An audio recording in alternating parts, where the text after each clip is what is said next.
Home of cricket Mirpur বাংলাদেশের দুর্গ।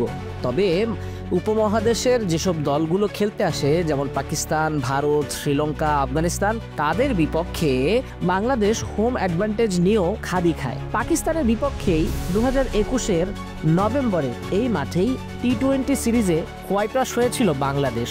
শুধু তাই না, আফগানিস্তান, জিম্বাবুয়ের কাছেও এখানে হার আছে। তবে ইংল্যান্ডের বিপক্ষে জয়, অস্ট্রেলিয়াকে বড় ব্যবধানে সিরিজ হারানো, এগুলোই বাংলাদেশের আত্মবিশ্বাস।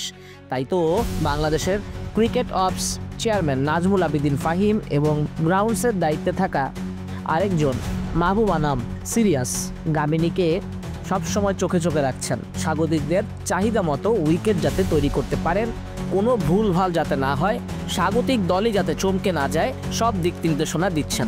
পাকিস্তানের বিপক্ষে এমনিতেও টি-20-তে খুব একটা আশাব্যঞ্জক ফলাফল নেই বাংলাদেশের। তার উপর কিছুদিন আগে তো তাদের ঘরের মাটিতেও হোয়াইট ওয়াশ হয়ে এসেছে টিম টাইগার্স।